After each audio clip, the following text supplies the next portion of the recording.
Ako spolu dobre komunikovať. How to communicate well together and how to build community. That's what we are going to talk about in today's one-on-one with our guest Edward Groody, a certified teacher of constant prayer and a student and colleague of Scott Peck, American psychotherapist and founder of the Community Building Seminar. Dear television viewers, welcome to today's show and welcome to our studio, to our one-on-one show. Janka, it's very good to be here with you. Also, it's very good to be here in Bratislava. I look forward to my visits here. I very much enjoy and love the people of Slovakia. So this is not your first time in Slovakia. When did your visit start and what was the reason for them? My visits started maybe, before COVID. So they were delayed during COVID, but I've been here maybe 4 or 5 times. And the purpose is to spread what we call community building, the ability to communicate in a more healthy way, effective way, and also to build deep connection between people and peace and safety amongst people. We call this an experience of true community. Why do we need to learn to communicate? Don't we know how to do it naturally? So there are many different parts to the answer to that question. I think maybe as children, it comes natural for us to be real and be authentic.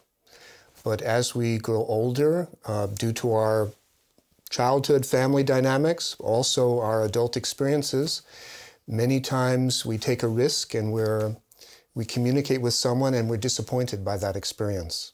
You know, in English, sometimes we'll say, you know, I wasn't myself yesterday. I wasn't myself. So there's an understanding that there's sort of this deeper part of me that's real, and then there's this other self that I present to the world. So because of bad past experiences, sometimes people are afraid to be their real self because they've been disappointed in the past. So they learn patterns and ways to protect themselves. We call these obstacles or defenses.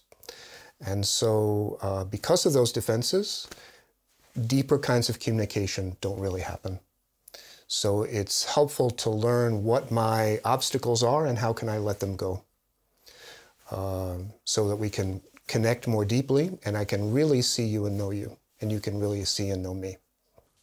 Could it be that if one is not careful about how one communicates, one's way of communicating can be harmful to others? I think so, especially when someone is vulnerable or takes a risk and real listening doesn't happen. I think the foundation of healthy and effective communication is listening. And my experience is, our experience is that real listening is very rare. Can I say more about this? And so oftentimes in everyday conversations, I'll share, or you will share something with me, and maybe I listen, I don't interrupt you, and I'm silent for a moment, but right away I'm sharing with you about me and my experience. I'm giving you advice, or I'm teaching you something, or I'm just talking about me. And the person who's speaking, who spoke first, they don't really feel deeply heard. So in order for real listening to happen, there needs to be space inside the listener, if you're talking to me, so that I can fully receive what you're saying. And this rarely happens. Usually in my life, once in a while, I'm talking to someone and I say, oh my goodness, this person is actually listening to me. They don't have advice for me. They don't have an agenda for me. They're not trying to teach me or direct me in some way. They're just present fully for me. But this so rarely happens because I'm full of things happening in my life. Or I carry around things from the past, or I have so many activities going on. And I don't have someone else to really listen to me so that I can let go of these things.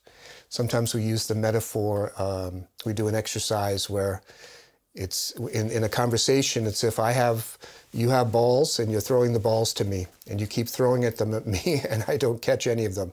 And I take my balls and I'm throwing them at you and you don't catch any of mine. And this is often how conversation happens in everyday life. And people don't really feel like, oh, they didn't really listen and hold on to what I was saying, so I feel deeply heard. So in the workshops that we offer, we teach people this deeper kind of listening and how to let go so that I can create space inside so I can fully listen to other people. You know, there's a story, if I can share a quick story about this. In our workshops, the facilitators, one of the things we do for the 2 or 3 day workshop is we listen very deeply for 3 days in a row. And if there's something comes up for me or I'm triggered in some way, I let it go so that I stay present and listen fully and deeply for you.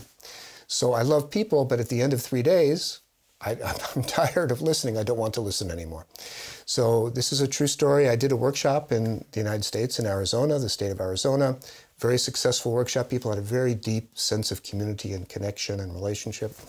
And afterwards I said, oh, it's great. I can go home now. I'm going to get on the plane. I'll be by myself. I don't have to listen. I'm a big baseball fan. I can get on the plane, drink a cup of coffee, be by myself, and read my baseball magazine. So I get on the plane, I sit down in my seat by the window, and then a woman sits down next to me, and the second she sits down, she starts telling me her life story. So I said a prayer to myself.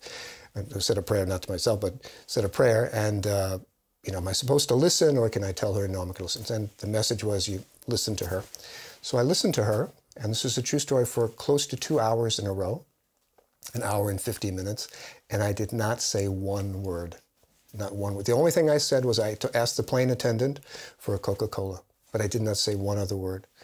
And so the plane lands, and the woman turns to me and she says, you know, that was the best conversation I've ever had in my life, even though I had not said a word. And that's because this deep listening, where I'm not full of myself, I'm only there for the other person, so rarely happens, and it's so deeply appreciated. So, and this is very much missing in our world today. And especially if you look at world events, if I don't listen deeply, I'm not able to see you and appreciate the dignity in you, and this leads to conflict and polarization.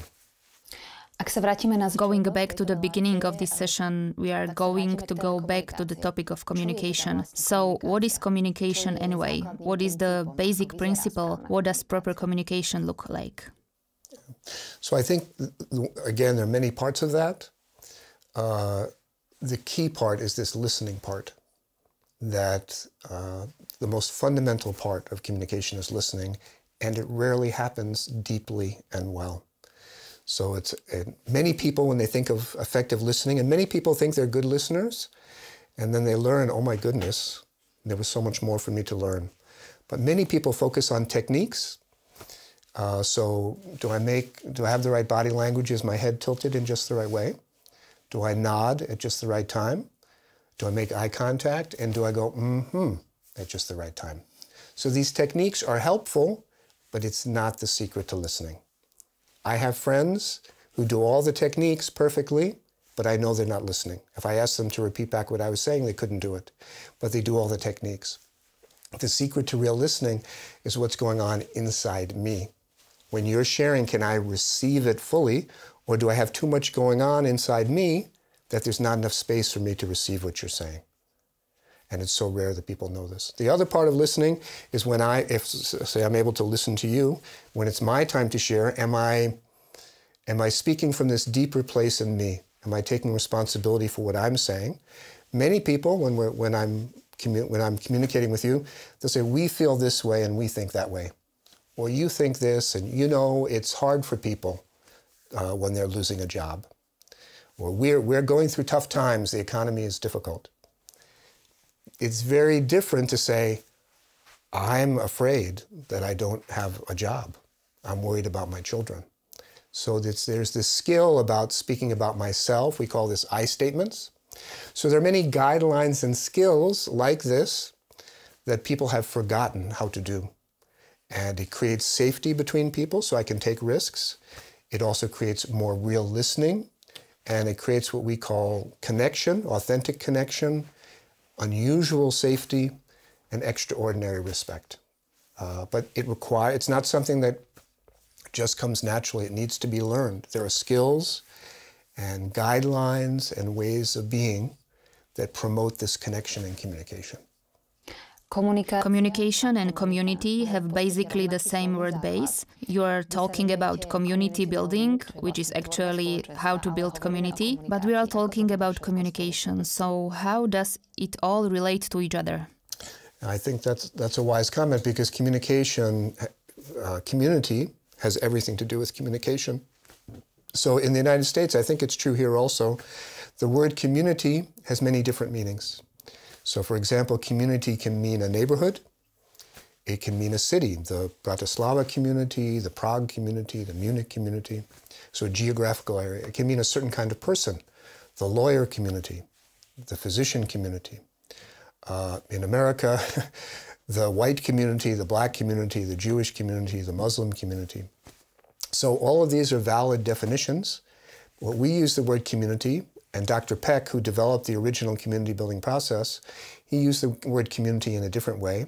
It actually, what it means is a certain kind of experience that I can have with someone. And it may last a minute, or it can last a day, or it can last a month. But it's an experience of this unusual safety, deep connection. It's an experience where I say, you know what, I see you, I know you. It's not just the surface or what I present, but this sort of real self deeper inside that many people don't show other people, or they don't know how to, they've forgotten how to be this deeper part of who they are. So, but in order to create this experience, there are certain guidelines and skills that people need to learn. And what we know is that if people follow these guidelines, then this experience of community, real community, genuine community can happen. And because I know your viewers, it's also helpful to think about this as a spiritual process. That while there are skills and communications we're learning, we're also letting go of parts of ourselves so that Spirit, the Holy Spirit, can be present and guide the process, which also assists in going deeper and having this experience of spiritual community. Edward, thank you very much for accepting the invitation to come on today's show. Dear viewers, if you are interested in this topic, we will continue in exactly 1 week's time. But at the same time, if you are interested in the topic of communication, we also have a whole show on Lux television dedicated to it, called It Can Be Done Otherwise. You can find it all episodes in our archive, and if you are interested in a particular Edward, there's also the possibility to sign up for his seminars. For now, thank you for your attention and have a nice time in the company of Lux Television.